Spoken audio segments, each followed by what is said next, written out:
Filming. Cool. Oh my god, it's a tight gap. Yeah, you made it difficult for you. Oh. Good morning. Hello, my friend. How you doing? I'm doing very well. Lovely. Super So, Will, power. this is all about you today. Exciting stuff. Very exciting. Let's jump into it. How many subscribers have you got right at this moment? I think 230,000 and something. 230,000. How Crazy. does that feel? It's nuts. I've sort of gone a little bit numb to it, to be honest. It's just all of my goals that I've ever written down have been 100k subs. So anything post that, it's just mental. You have dreams to continue growing and get more and more subs? Absolutely. I'd love to get to 1 million. That's my new... Well, my next goal is being in the top 2,000 YouTubers in the world. And since we last spoke, I've gone from 2097th, was it? Yeah. Now I'm down to 2076th. And that's in the world? That's in the world. Wow. Do you want to just repeat those numbers again, just so people can hear them? I was 2097th, now I'm 2076th, and I have 230,000 subs. Unreal. Mental. Absolutely mental. Can you remember your placement in the UK? 1,000. I don't really care about that one. 1,200 and change. Fair enough. When did you start YouTube, Will? I uploaded my first video 2016, I want to say, and it was a revision guide for 16-year-olds because I think, oh no, I must have been younger. So you're making a revision guide for people older? Yeah, well, it was just general revision tips, and it was I wasn't sure my mum was going to let me put my face on YouTube, so it was just my handwriting. Face on YouTube either. Terrible, isn't it? It's out there now. It is. Can't go back. I know. My likeness is going to be trained on so many AI models. It's like I'm just going to be all over the place one day, but not getting paid for any of it. Absolutely. Yeah. So with my horrific handwriting, I had these old revision notepads and wrote out like revision tip 1 and then wrote out and just literally you saw my hand just take away each card, I'm pretty sure. And I was like, oh, that'll do really well because all the year 11s are going to be thinking, oh no, I haven't done enough revision. Like how do I revise last minute? I need to learn how to... And I was like, yeah, I'm going to solve that problem. It didn't work because YouTube doesn't work like that. But the fundamentals are there, though. It's like identifying a need and supplying that demand. Yeah. So when it comes to YouTube and the first time you sort of hit record, what was it that made you want to hit record? Was it excitement? Was it a passion? Was it a curiosity? Was it something completely different? Because obviously now we'll get into it, sort of your history and how you've grown with the channel. But you have gone from, like you said, very young, revision guides, to now... I'm going to say one of the top YouTubers worldwide. That's crazy. You may not feel that, but we definitely are aware of that. I mean, we've got a 200k subscriber party today to celebrate your achievements. So you've grown a lot, but what was it that took you from... Like, what made you pick up that camera and just produce for YouTube? I think on some level I've always wanted to be known. I don't know why. I think I like being the centre of attention, and I've always found a way to get on stage in my life as well. So when I was in primary school, I set up a band just so I'd get my own slot in front of the whole audience at the year 6 leavers thing that we did. Then in secondary school, I did more music, but also did dance at the same time, and found different ways to perform in front of people for that.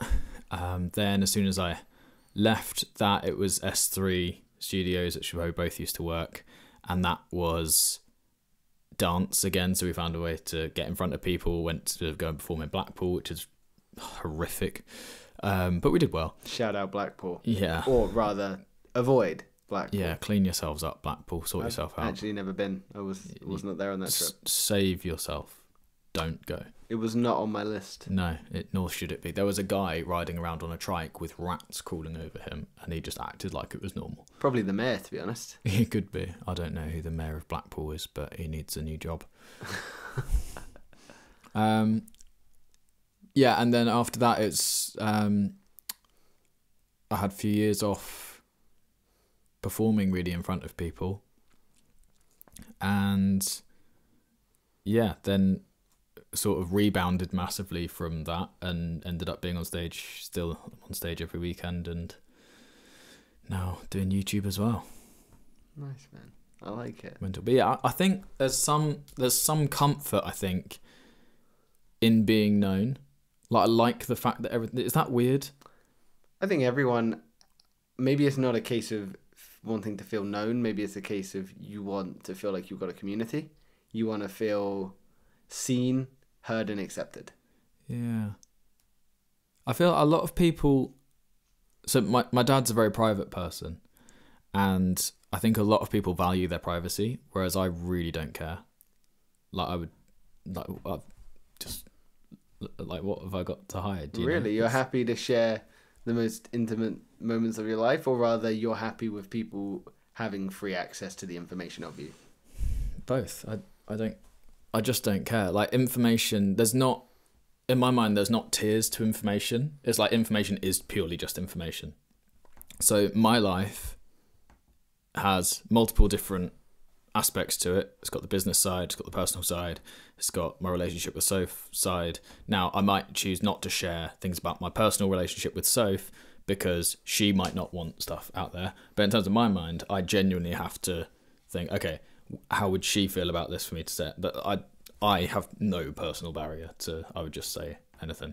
On the back of that, what's the most personal thing you think you've shared? Or you'd feel comfortable sharing, because obviously life is ever evolving.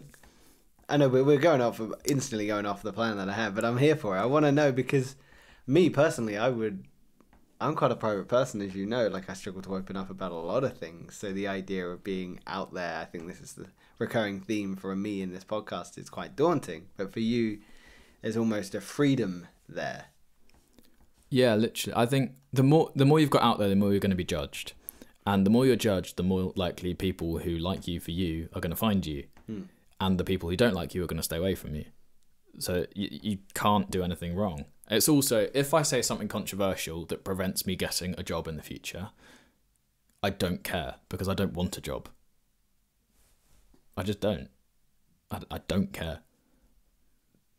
So there's a freedom around speaking your mind and being exactly who you are. Almost, you're casting a big net, and you're allowing yourself to be out there, and people that like it will react positively. Those that don't will avoid. Yeah. Rather than trying to play the field and just kind of be a bit wishy-washy in between, you're happy just being authentically yourself.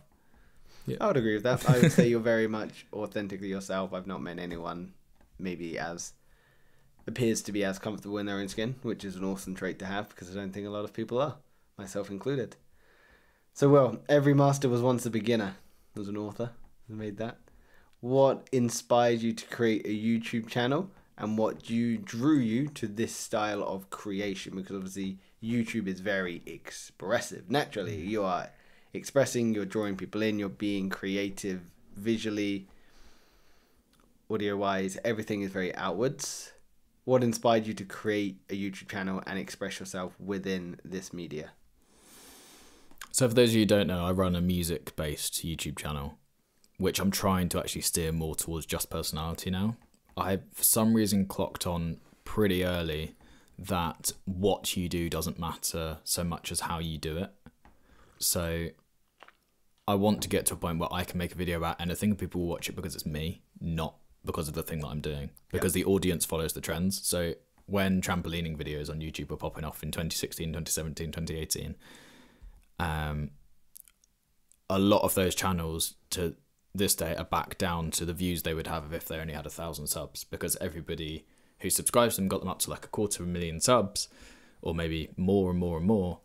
They lost that audience because the audience only had a passion about that one thing, and it's not like that audience just moved somewhere else. I think that audience literally evaporated. There's just not that many people interested in garden trampolining anymore, which, you know, that's how things go. So I think I saw that happen maybe and was like, okay, no, for the future, you need people to watch for you, not for the topic itself. So on the back of that, sorry to interrupt, I know you're in a train of thought. I like what you're saying about getting people to watch for you. It's an authentic way of approaching the media. Who is Will Taylor in 10 words or less? It can be a statement, it can be individual words, it can be however you choose to express yourself. But while you're thinking about it, again, for those that don't know, Will Taylor is Will's channel, his personal channel that's aside from Beneath the Noise. Both will grow to the same level of success, I have no doubt. But Will is running a very successful channel where he has grown, he has evolved, which we'll share this journey throughout this conversation. But right now, Will is very much expressing himself through music and his passion and drive to share music. So who is Will Taylor? 10 words or less. Will Taylor's goal is to entertain and enlighten the masses. Wow, that is 10 words. I'm so impressed. Say that one more time. Will Taylor's goal is to entertain and enlighten the masses. Amazing. So I don't just want to be entertaining. I want to also give people a glimpse of hope that they can have the confidence to take steps in the direction that they want to take their life, and that they don't need to be pushed around by psychological confines of, my mum, my dad, my grandparents, my great-grandparents all did the same career, therefore I've got to do the same career. Or all my friends think that this one thing is cool. I don't think this is cool. Like, okay, you don't have to follow what all your friends are doing. You can. It's okay for you to do things that you like. I like the idea that I can do that en masse and just leave a little bit of positivity in the world, you know? Why is authenticity so important for you? For both yourself and for those you want to inspire? For those I want to inspire, it's trust. If somebody can't trust your no, how can they trust your yes? If you just say yes to everyone and you want to make everyone happy, you can't, because you, by definition, you can't. So having concrete opinions can really help form that. On this podcast, it's definitely helped me consolidate those ideas into, okay, what side of the fence am I going to be on this issue? Or, you know, how do I want to be perceived about that? Doesn't matter so much as what you genuinely believe, because then you don't have to worry about the fallout. You just have to worry about how you're living your life, which maybe it's a selfish way to look at it, but I think if nobody can trust who you are, then they can never trust you. So that's why authenticity is important. And that's the message you want to share, or one of the messages you want to share, is embracing authenticity because it builds trust and almost resiliency as well, sense of self. Yeah, being resilient is super important. Yeah. And you want to spread positivity. Why? Because everything's so negative. That winds me up.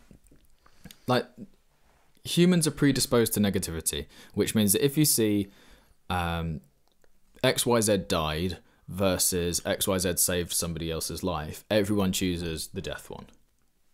Like, there's not been enough studies done to say that is good for everybody to consume all the time. Because what you're essentially saying, just because of the human bias, people don't have a choice between what they watch, because you're naturally drawn to the negative, because humans go into self-preservation mode and are like, oh, well, if that person died, how did they die? Because I need to make sure that doesn't happen to me. And whether that's a conscious thing or a subconscious thing is another conversation, but I would say it's subconscious. So the choice that people have to be positive is always going to be overdrawn. Like, because you might choose to consume the positive thing, but you're always going to come back round to hearing about what that negative was, because if you take 10 people, only 2 are going to actively choose to look at the positive one. And of the 2 that do, they're going to hear about the negative from everybody else anyway. So negative news always wins. And I think we've got this really strong pull, pulling everybody into, oh, the economy's so bad, or oh, life's so difficult, or oh, this policy in government could be better, or this career should pay more, or people are overworked and underpaid, and all of this stuff. And everything is negative. And if you put that out into the world, like, everything is bad, everything is bad, everything is bad. Like, if I talk to you, YouTube is an absolute non-starter, you don't want to do it because I made a channel once and it's like, it just took years and years and years and it barely even grew. Nothing ever happened. That would have been if I gave up 6 months ago. It's just not in me to give up. But that would be the thing I would say to you. It's like, yes, I've put negativity into the world, therefore you're not going to do anything anywhere near as successful as you're going to become, because you just negative influence all the time. Whereas if I say, oh, there's so many opportunities out there, so many opportunities, somebody else will come up to you. I think I've said this on the podcast before. Somebody else will come up to you and they'll say, yeah, you're right, I've seen an opportunity in this area, and you've literally created an opportunity just from saying it. It's like you've just got to go into everything with a positive mindset, because the worst thing that happens is it doesn't meet your expectations, but just have a positive mindset with no expectations. I suppose when you're thinking positive or choosing to think positive, you open yourself up to possibilities rather than being closed-minded when it comes to negativity. So if I am convinced that the world is a bad place to be, that the UK is, say, letting in more people than it should, and these people are taking our jobs, they took our jobs. You've seen the South Park episode? Don't worry, you haven't. Fine. Don't watch South Park. I'll work. Loser. But yeah, if I'm looking at all the negativity in front of me, it's going to make me very cruel, bitter, angry, scared as well. Whereas if I'm choosing to be positive, I'm going to look for opportunities. I'm going to be grateful. And we've spoken about the importance of gratitude. If you haven't watched it, watch the damn podcast. Yeah, no, gratitude is super important. Also, I don't think it's fair to ignore the fact that if you are positive around things, you have more energy for them. Which means that everyone who says, oh, I'm working 9 to 5, 5 days a week, and I'm just absolutely done at the weekends. That's one way to look at it. The other way to look at it is you've worked 9 to 5, Monday to Friday, and then you just get to do things you enjoy on the weekend, and that should light a fire inside of you, because that's not me telling you what to do. That's you get to choose whatever you want to do in that moment. And something like YouTube is just a great platform because you just film you doing that thing. You get to share your passion, yeah, and show people that they can also do their passion. Yeah, it's great. So in terms of creation, well, let's talk about your creation journey. So your first video you shared was a revision guide. Yeah. Where it was just you flipping through maybe flip cards. Yeah, literally. Talk to me through. Still up as well if people want to go we'll watch have to it. Find it. I've never taken a video We'll down. put a link to the first ever video below. And I've said it now, so Will's got to do it. Yeah. Amazing. Talk to me, because from my understanding, and I have a pretty brief but also pretty good understanding, it was you had your reactionary videos, you had your trampolining videos, you've got your music videos, but you've also got so many other passions filtered in between. Let's talk through the progression of Will Taylor from day one, which was when? When did you start your podcast? My YouTube channel. Yep. 2016, I think. 2016, 0 subscribers. Yeah. To 2025, almost 250,000 subscribers. Yeah. Let's talk through that progression. So when I first started, the goal was just to get to 1,000 subscribers, because that's when you get monetized.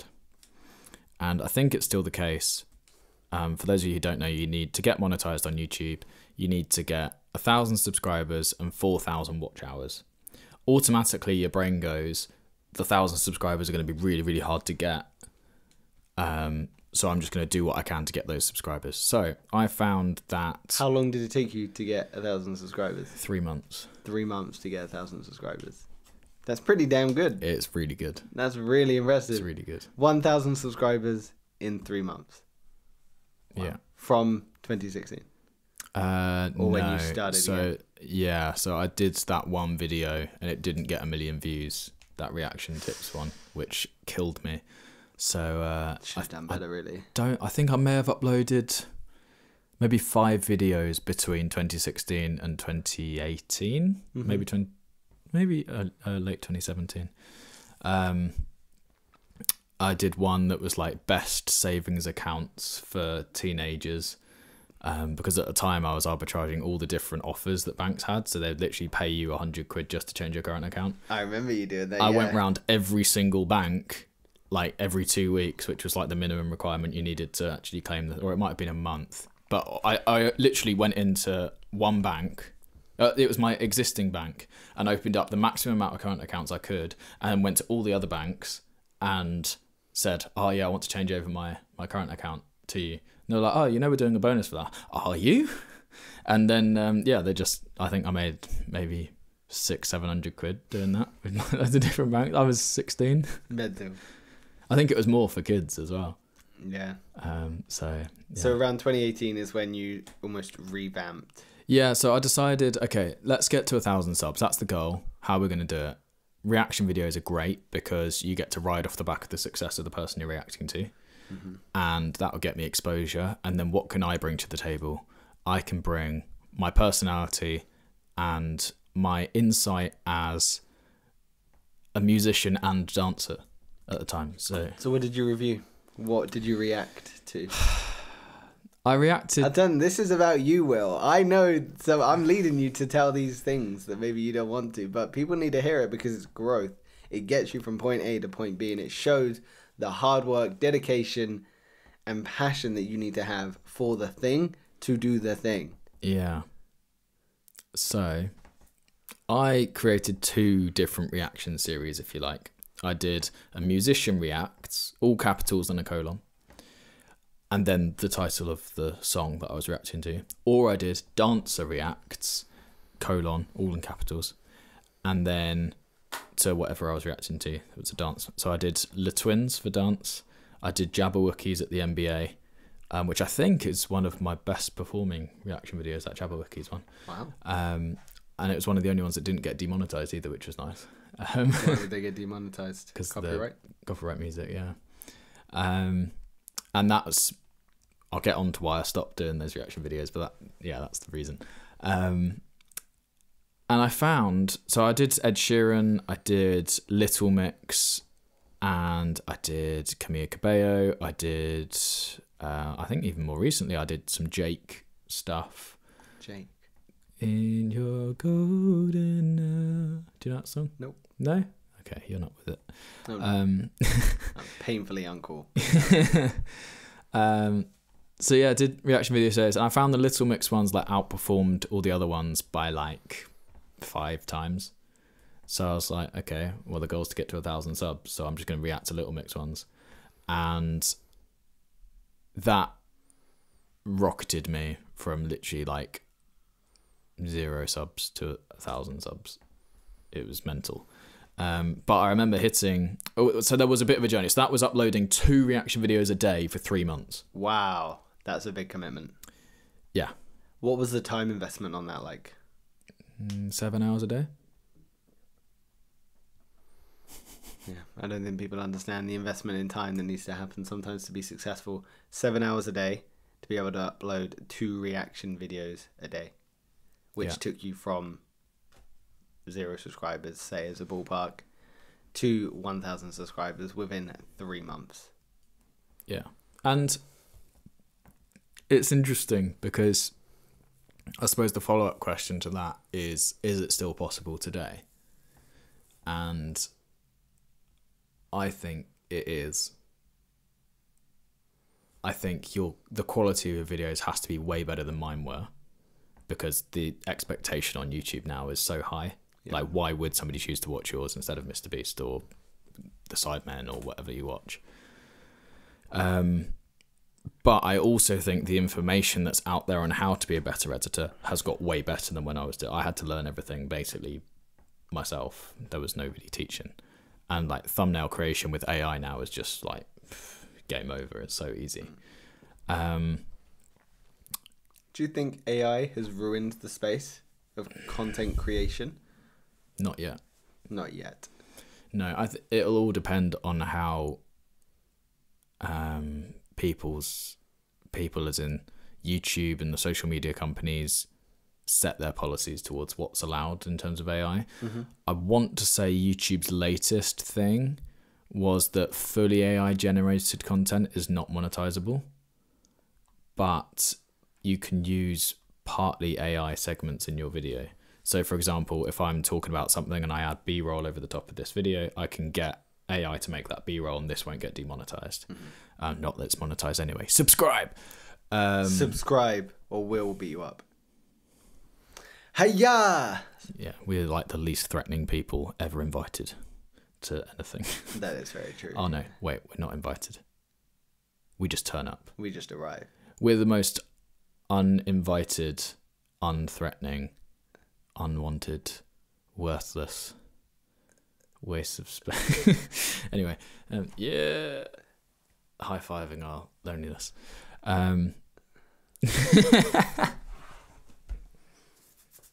What were we talking about? AI. AI, yeah, that's it. Will it diminish creativity? No. You still need the human to be the instigator. So AI can't, at the moment, generate its own ideas as well as a human can. So the thing that's going to happen is it's the same thing as the tractor. When the tractor was introduced in the UK, this is Gary Vee's example and it's brilliant, is back before the tractor was invented, I forget what the year was, you had 80% of the UK worked in agriculture. Mm-hmm.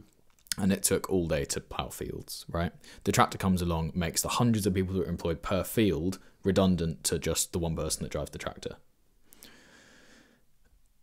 That creates massive job displacement. Yep. What we're seeing with AI is it's the new tractor. It's everyone has jobs like accountancy, lawyering, official title, data entry, administration of any kind, customer service to an extent, customer service, sales to an extent. Yeah, big up sales. Everything, literally everything that is you have to do the work is going to get like editing videos, script writing,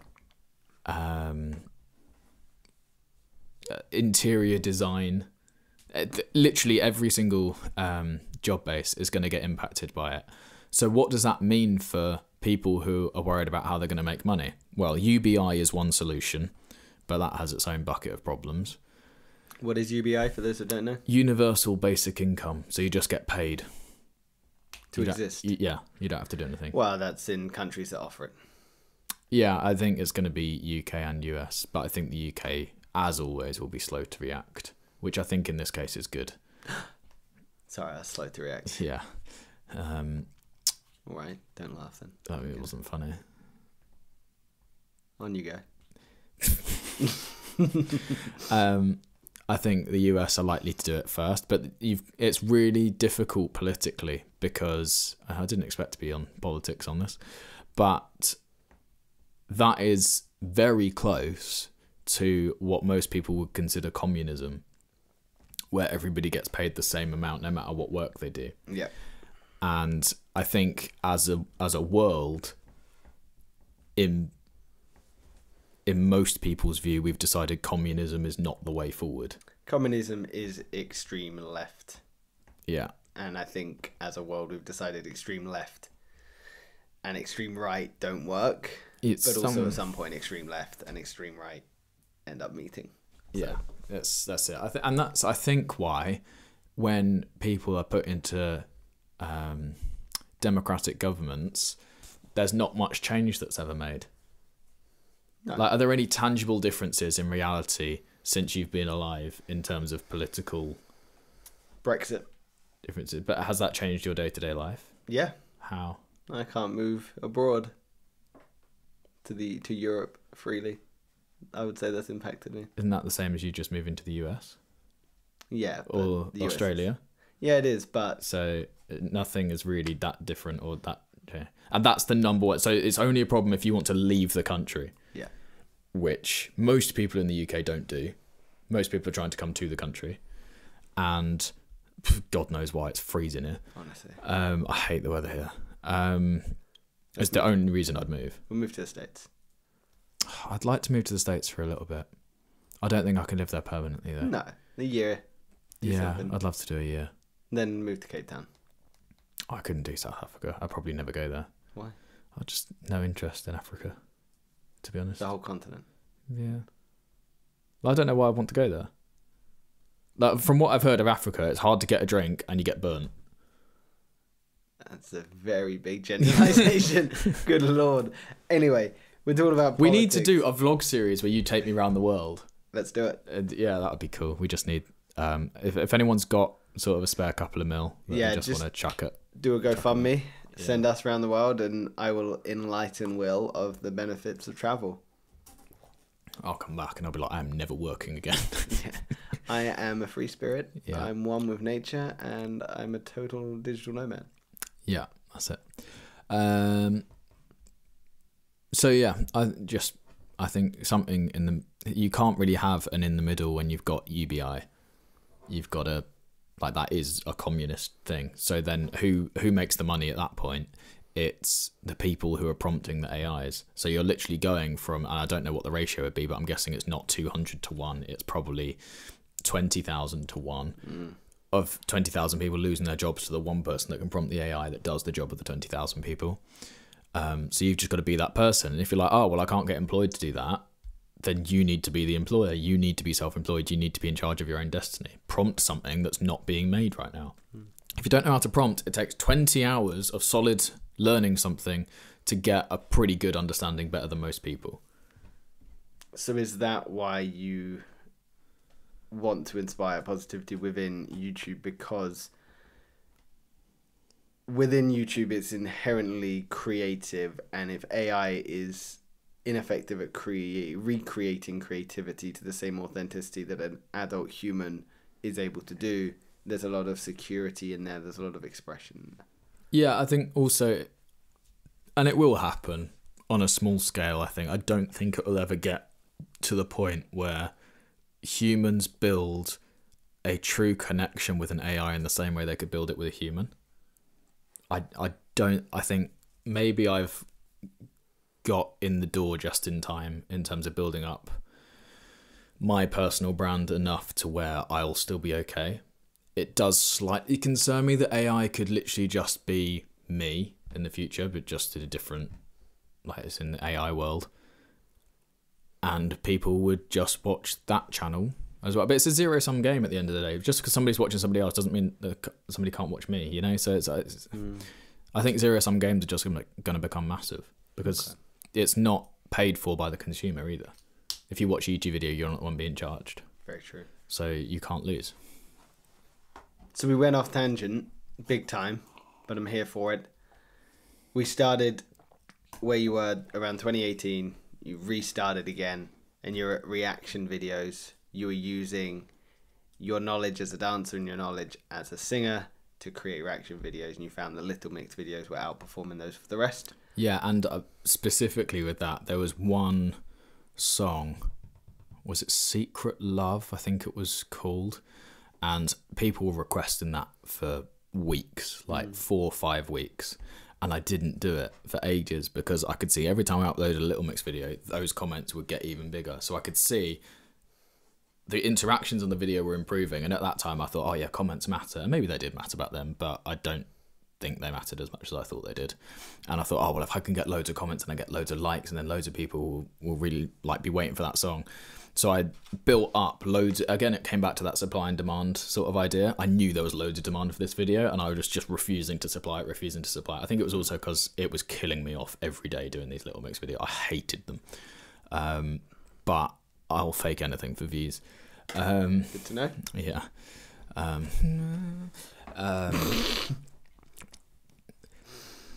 I faked being sexy then. You couldn't tell because I just looked sexy because I was faking it. But, oh, okay, yeah, that's what was happening. Yeah, so you just deal with that. I just thought I was having the normal reaction when you take your clothes off. Yeah. More laughing, but that's fine. Yeah, that's true. I don't think I've ever had anyone go. Anyway, so I built up, and then I thought, right, I've got enough now. Of this demand, so I'm going to go for it because it was quite difficult to hold it back as well because I knew it would perform well as soon as it went out. So I posted it got like 20k views in the first week, which was crazy, and that helped me get over the 1,000 hump.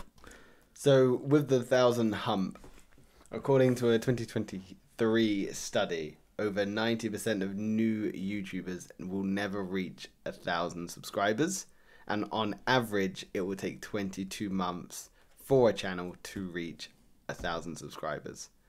The first fact, I don't have the study reference, but for the second one, the 22 months for a channel to reach 1,000 subs, Social Blade 2022. You hit it in 3 months, and you're outperforming 90% of the YouTube population. How does that feel? Yeah, great. I don't like. I hate comparing myself to people who are average. If you compare yourself to average, you're only ever going to be average. Well, exactly. And like, if I compare myself to average right now, I'm winning all the time. Like, it's boring. Yeah. Like, to be average, what? I think you've just got to. I don't even know what it is. I think you've got to have a negative net worth to be average at age 20. Like, in your 20s to your 30s, I think. In your 20s, if you have a positive net worth, you're above average. Wow. If you're in your 30s, then I think you've got to have maybe 18k is the average. So yeah, if you're above that, then you're above average. And that's just on earnings. But yeah, YouTube, I don't know. But if ask me what I did as soon as I hit 1,000 subs. What did you do after you hit 1,000 I stopped subs? uploading for like 3 years. So 2016, you posted your revision guide that you thought would blow up. It didn't. A few years off, 2018, you come back, Little Mix YouTube reaction videos. You hit 1,000 subscribers in 3 months. And then you stop uploading for another 3 years. Yeah. What happens after that? Well, so I'll tell you the reason for why I stopped uploading. Please do. Because it's even dumber than stopping. I hit my goal. My goal was 1,000 subs. I hit it. I had nothing left to achieve. Wow. I never thought I'd hear you have those words come out your mouth. Yeah, so I stopped. I was like, okay, now it's time to make money. Do you think so I just went and did that. your current state now would be different, or the content you are creating now would be different if you did not stop? Yeah, How? because I'd be on like 30 million subs. But would you be doing a style of content creation that you loathe? Because you already said you don't like the Little Mix reaction videos. You hated doing them. If I had me come and visit old me every day, I would not. Okay, cool. You hit your goal, so you check that off. You're not losing those subs. They're there pretty much. I mean, you do lose a few if you don't do anything, but you know, there's no pressure now. You don't have a goal. You've achieved your goal, so there's no pressure. Your views can afford to drop to 1 view per video. It doesn't matter. Your goal right now. Yeah, your goal right now is just to find what content you really want to make. And instead of having to worry about that now, which is what I'm currently doing, and I've got 230k subs, but I don't know what long form videos to make, I would have just solved that when I was 18. And yeah, as I say, now I'd be massive. Instead of top 2,100 in the world, I'd be probably top 100. Do you ever kick yourself for that?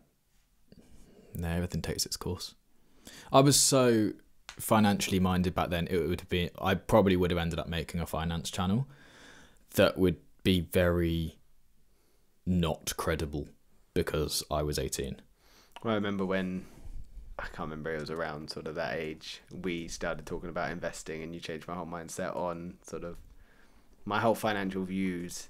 And it's been, yeah, incredible. It's paid dividends, quite literally. Yeah, good one. So 3 years off. What are we doing now? What's Will Taylor doing after 2021, 2022? So 2022, I lost my job as an accountant, got another job as an accountant, decided I didn't want to be an accountant, so left. Who would want to be an accountant? Well, yeah. I mean, for some people it's fine. Like, if you've got no personality, you might succeed.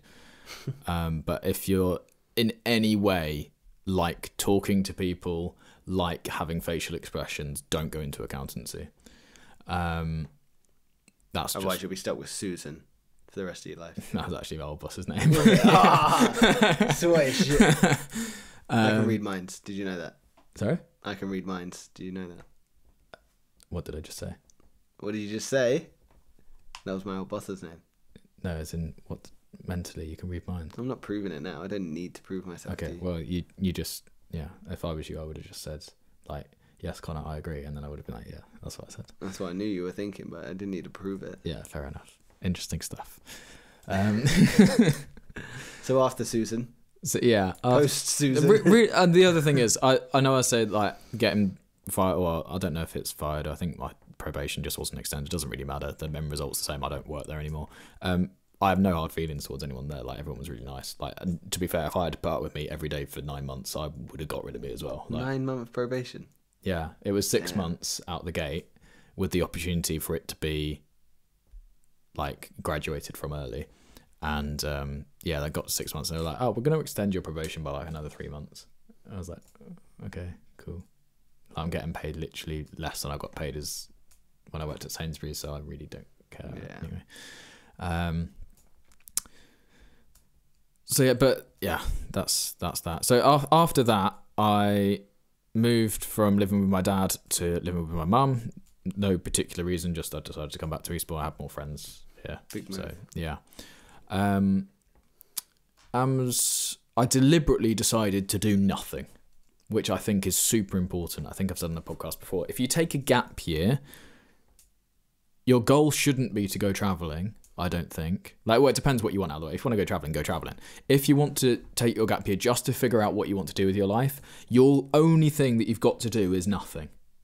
Because what you fill that time with, because humans can't do nothing, like, you just sit there all day. Like, we'll get bored. You'll get bored, and like, you have hobbies, you have things that you want to do. Take that year to just see where you naturally fall. And I found that I started making videos, I played more guitar, I started doing open mic nights. So what did I do? I started turning those open mic nights into paying gigs. Mm-hmm. I turned the making videos into my career, you know? Yeah, crazy how the world works. Yeah. So it was around 2022. Yeah, as soon as shorts came around, basically. I started making shorts as soon as they came out. And it's basically what I stuck with, and I decided I was just going to upload every day. I think there's only been 1-2 month period that I took off. And it always, I think, actually I've done that twice. Maybe it was only a month. It always seems to be January. For some reason, my brain checks out in January. New year, new me. Yeah, literally, and I always start it by doing nothing. And then February, I just feel I need to catch up. And then May, everything goes well. It's because I've had all February, March, April to get back on track. But I'm going to try and not crash out this January. I feel like I've got too much responsibility now. So yeah, but that was just uploading a short a day, and it was open verses, I think I did. Yeah. Was it. And I've created a playlist, and you can see all of them. 500-600 videos in that playlist now. Wow. Every single day for years. This is getting ahead of myself, but I think it's a good time to ask this question, and I think it's going to inspire something for you. How important is consistency? Without consistency, you don't achieve anything you ever want in your life. That's how important consistency is. Okay, let's do this podcast. Mm-hmm. Okay, we've never done a podcast before. Yep. We're going to do episode 1, and that's going to be the one that takes off. Okay, that didn't happen. Oh, okay, well, YouTube just doesn't work anymore then. Okay, so hang on a second. In half an hour, you've gone from you're going to be on top of the world to you're just never going to do it. Like, that's not how life works. Life is almost unnoticeable changes day on day. Is you try and make little incremental improvements, and it's exactly the same as the stock market, which doesn't surprise me because the stock market is a track of human behavior and human psychology. So if people invest in the stock market and on average it goes up 7-8% a year, then I presume that humans would grow, whatever that means, and get better at about the same rate. Maybe faster if they're super committed, but a lot of people when they start YouTube also have another job that they're working, your case A, and it means that they can't bet everything. So I reckon your natural progression would be about 7-8% a year better, which is great.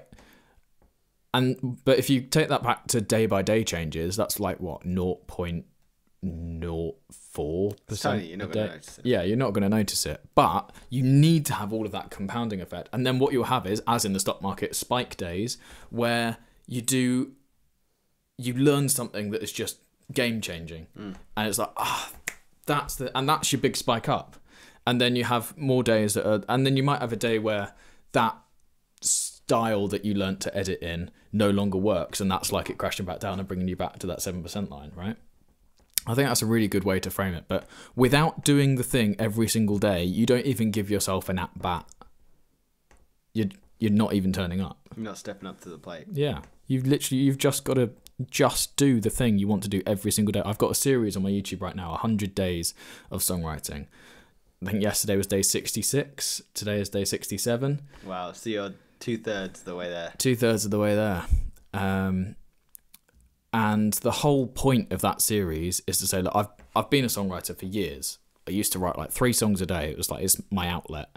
And when I was doing all the open verses every day, that was giving me a little sense of songwriting, but it was not writing a full song. I really had nothing of my own work to show for it at the end. So I wanted to get back to that.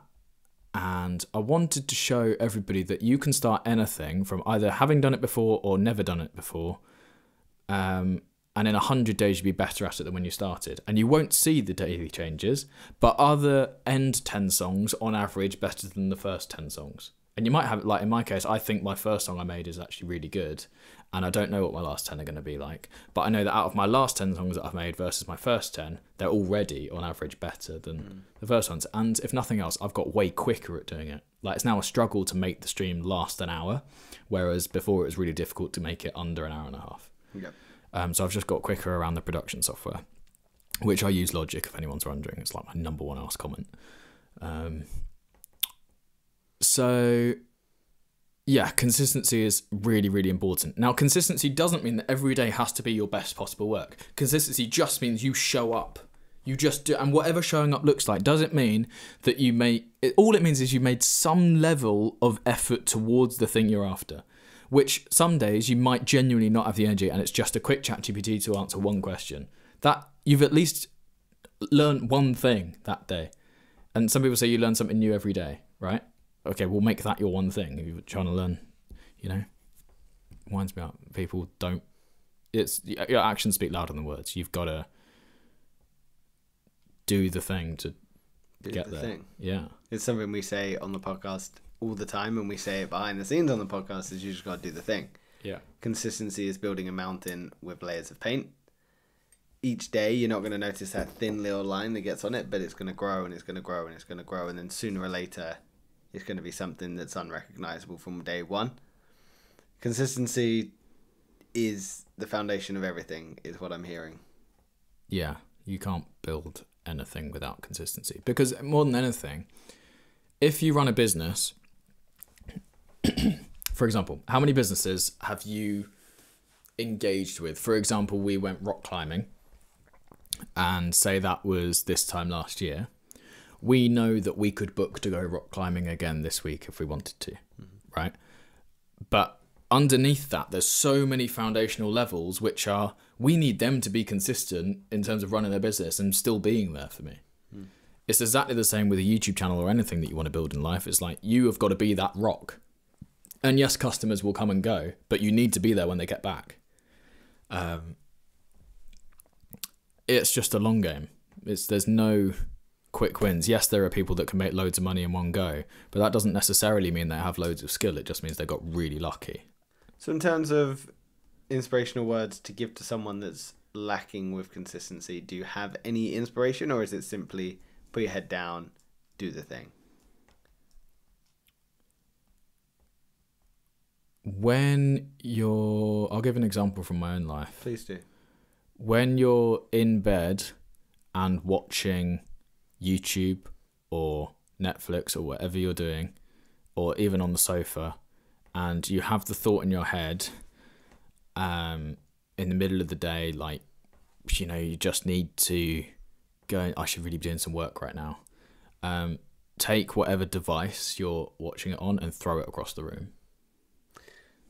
Yeet. Yeah, don't smash it, but get it out of arm's reach and ideally turn off the audio before you throw it as well. But sometimes you don't have the mental capacity to do it. I know I don't. It's like I like if I'm on the sofa for 5 minutes, like say I take a rare lunch break and I'm on the sofa for 5 minutes and I finish eating my lunch. I'm a quick eater. Finish eating my lunch, like the TV, Netflix hasn't even loaded on the TV, so I'm on my phone scrolling, and I'm like, I'm scrolling. Literally throw it.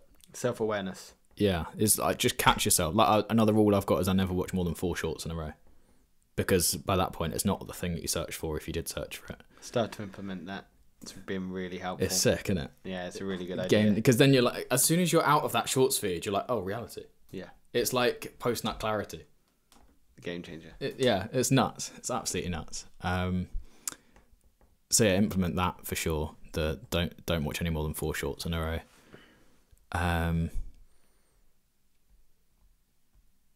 Yeah, and just once your phone's across the room, it's a lot easier to get up. And then if you're anything like me, you'll go to walk out of your lounge to go to your. Maybe people don't have a music room. That's quite unique, isn't it? To go to your room that you film in. Maybe you do film in your lounge, in which case you don't have to walk as far. I would see there's some washing up that needs to be done and think, Soph's going to have to do that later. No, I would then go and do the washing up, or you just see one thing that you need to put away, and then or you see the washing up, and you're like, there's still glasses in the lounge. So I'll go back in the lounge, take the glasses over to the washing up, and then it's like, okay, well now I'm here, I might as well just do it. Just get distracted. Maybe I have ADHD. I don't know. Yeah, I wonder. Something that changed my mindset with that cleaning element is literally the simplest things in the world. Don't just put it down, put it away. Yeah. Don't just put it down, put it away. Because it's true, you take off your clothes, you throw them on the floor, you're like, it takes 5 extra seconds to just put it away, and then, yeah. But, no, I like that. So consistency, no doubt we'll talk about it in part 2. Watch part 2. It's not out yet, but do it anyway. Yeah, it'll be out on... a day. It'll be out on Thursday. This is going out on Monday, so the part 2 will be out on Thursday. Oh, there you go. Watch it on Thursday. Or any day of the week once it's out. Yeah, once you're watching it. Yeah, it really doesn't matter. Just as long as you watch it. Like and subscribe. Follow for more. Did I do it right? Aubergines. But yeah, so let's wrap it up with some final questions. That's an hour. Well, no, we're 6 more minutes. Oh my god. I know, 6 minutes go slow when you're having fun. So, what challenges did you face when you were first setting out? So, talking about 2026, 2028, 2022. What challenges did you face? Was it self-doubt? Was it physical challenges? Was it hardware? What challenges did you perceive? 2016, 2018. Yeah, the 3 different iterations of Will Taylor. Trying to be the big brain of, I'm going to solve everyone's revision problems. And then I'm going to be the best reaction person ever to, I'm just going to do what I enjoy and I love. Yeah. I mean, I've sort of fallen back into that reaction pattern now. Have you? Yeah, well, it's just on short form. Oh, yeah, true. Just reacting to it like that instead of like that. It's like that. It's just, you've got to have quite a mobile neck to be a YouTuber is what I've learned. Yeah, that's very true. Instead of that, you're doing that. Mobile neck. I haven't done that one yet, so I might need to. Oh, that's a new one. That's crazy. Neck. It's so I get so many comments like, "Bro breaks his neck." Yeah. Or something. What's in the ceiling? What's mad is I had a week where like I couldn't move my neck because I had been doing it. The whole time they've been saying it, I was like, "That's never gonna happen. That's just a funny comment." And then it happened. And Get yourself whiplash. I literally had to watch the videos like this just so I could do it. I don't think anyone picked up on it though, which is cool. I mean, you do really throw it back in your ones. Yeah, you got to make it look dramatic. There's one thing I can do is throw it back. Yeah, that's very true. That's true. So what were the different mindsets at different stages? What challenges did you face throughout the different stages? Were there self-doubt? Were there hardware issues? Were there physical challenges you had to face? 2016 or whenever that first video was uploaded, there was no concern for anything other than, am I going to get told off for uploading a video on the internet? That was the only thing that was running through my head. Then the reaction video period, whenever that was, I realized that hardware wasn't going to solve my problems. Maybe new cameras, maybe new lights, maybe new editing software, maybe like that's when I bought the editing software, because I can't physically get the video to be at the bottom of the screen without an editing software. And that's when I bought the same editing software I've got today, 80 quid lifetime membership. Crazy. Incredible. And it's still 200 yearly. That's insane. Absolutely insane. Yeah, best decision I made. But I've always made these like little bets. That's one thing I've noticed all the way throughout my YouTube career. It's been like, I've made little decisions that seem like a lot to pay up front, but actually long term end up paying off way better. That's where I'm at now. Buy my Mac. That's it. Not this one. This one's a piece of shit. Yeah, that's mine. One of 7 you have. No, I've only got that one and my other one. And then your other one. Well, that's Soph's. That's different. But she did procure it because of me. So, well, technically Mum's fiance, but yeah. Yeah, and then so I've realised now, looking back over it, it's like hardware doesn't ever really seem to be the problem. The problem is usually either the personality on screen or it's the way that it's edited. / the planning for the video just wasn't in place. As in, and it is good to wing videos. You don't want everything to be scripted. I'm not somebody that can read a script for a full video or memorise lines. I just can't do it. Ironic because you're a singer. I can memorise songs. I can't memorise lines. Yeah, I'm double threat, not triple threat. I can't do acting for the life of me. So, but like everything that you think would be a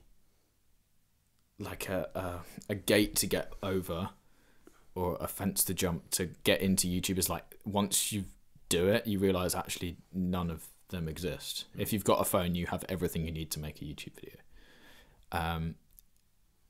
It's very easy to buy something. It's very difficult to learn the skill that would actually make things better. Again, is buying the thing, doing the thing. No, I mean, it's just at the end of the day, all the whole world's like the industry and economy and everything is just built on is, can I exchange you my skills for your money? That's all it is. Yeah. So if you look at everything as just a list of skills, then you're fine. Like if you want to be a YouTuber and you don't know how to edit, you're not a YouTuber. You're just a person that can push go on a camera. Like you need to edit YouTube videos.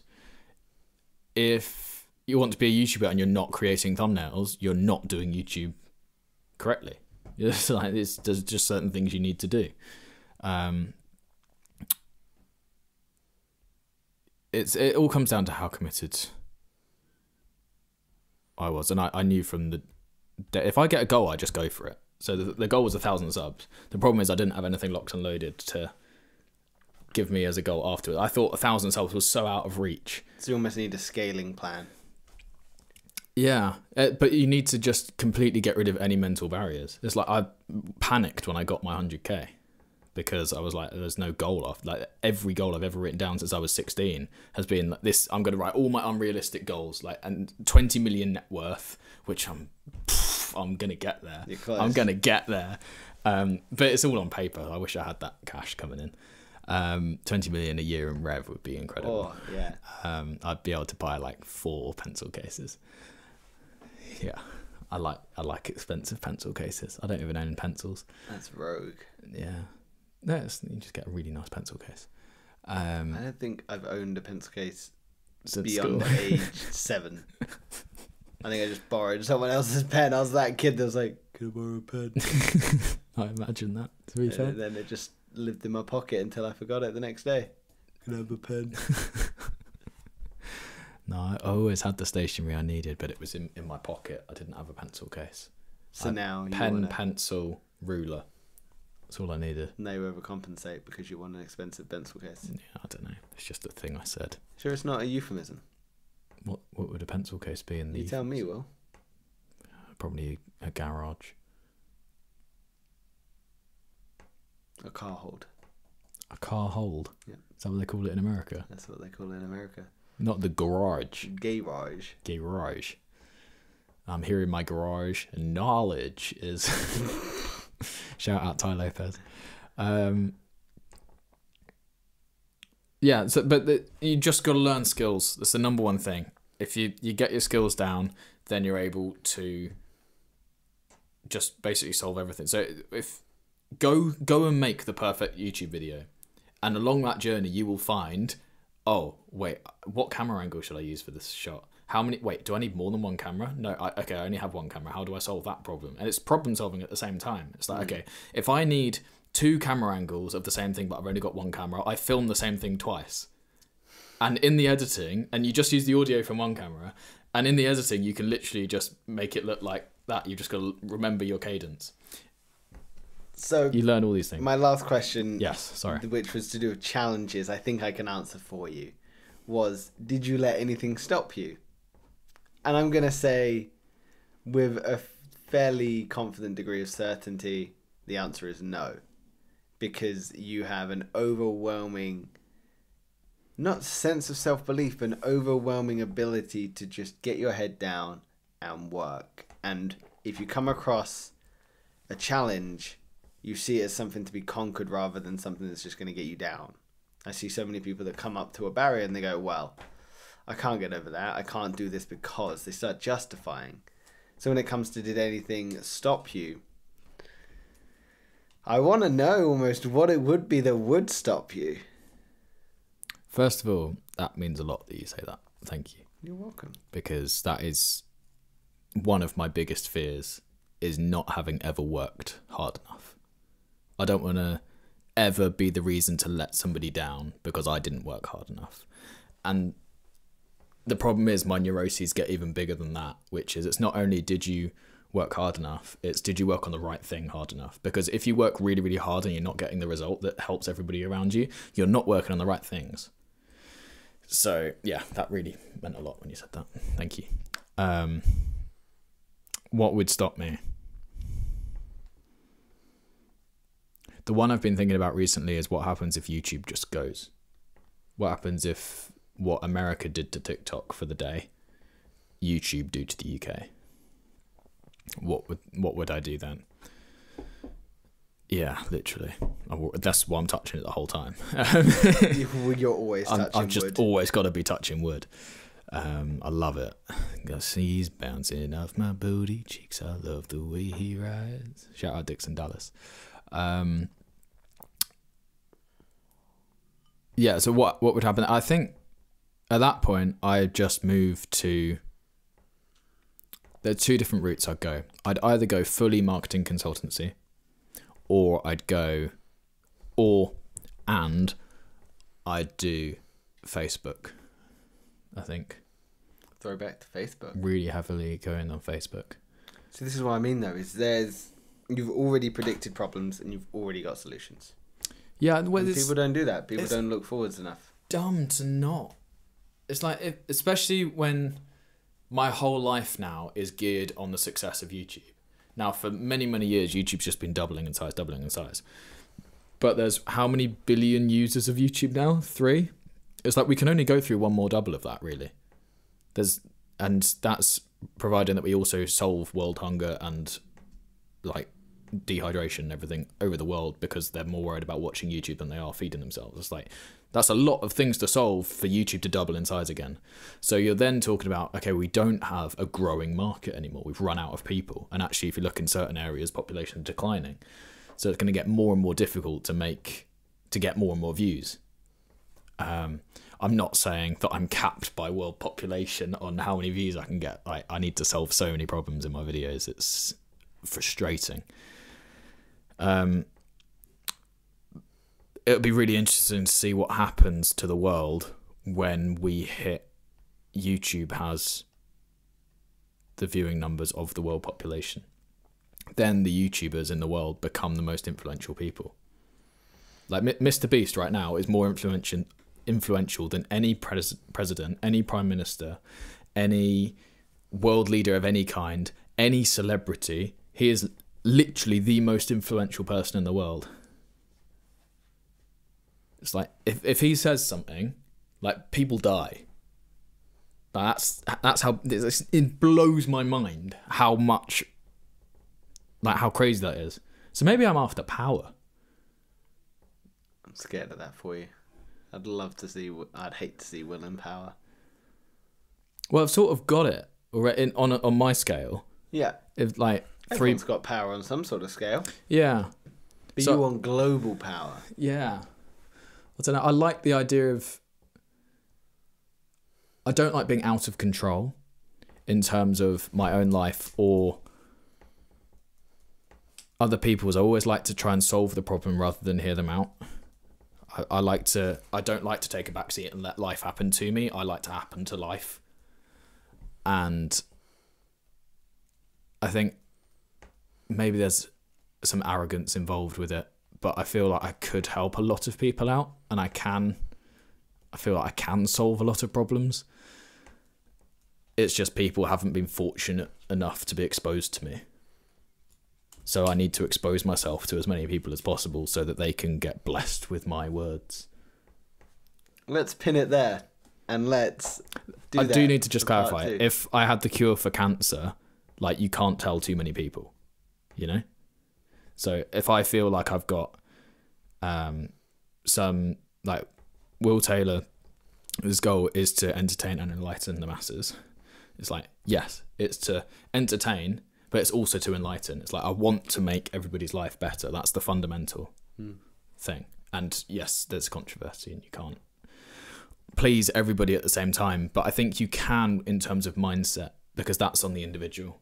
For me to say, I think you should have a positive mindset, and then somebody says, oh, but you couldn't have a positive mindset. My parents just died in a car crash or whatever. It's like, yeah, but you can have gratitude for the time that you had with them. And then you can live a really proactive and fulfilling life to make them proud of you if they're still around. It's like, that's one way to flip it. Have you heard of the internet? I literally learned about this the other day. The bean soup theory, the bean soup phenomenon that happened on social media. I've heard... Recipe went viral for being this bean soup. Right. So all it was one of those videos of how to make a bean soup. The comments were, what if you don't like beans? What if you don't like soup? But don't make it then. Like, it... What? Like... What if you don't like milk? Well, don't use milk, bro. Chill out. Like, whatever. You know, people are so fixated on how does that affect me? You know, like, I'm offended because you've said something I don't like. Everything else you said is fine. I don't think it is that. I think it's somebody else sees somebody else doing something they're passionate about and they don't have anything like that in their life, so they try and bring them down. Interesting. I don't think it's... Like, I don't think it's anything for the individual. I think it's, like, against the individual. I think it's just trying to bring them down. It's like, how can you ever predict that if you made a recipe and cooking video on how to cook bean soup, that would ever be received controversially? You know? Bean soup theory describes the what about me effect, where people focus on a concept or situation that doesn't apply to them instead of acknowledging the specific relevance to others. Yeah. But yeah, Will, let's pin that, because that is one hell of a start of the podcast.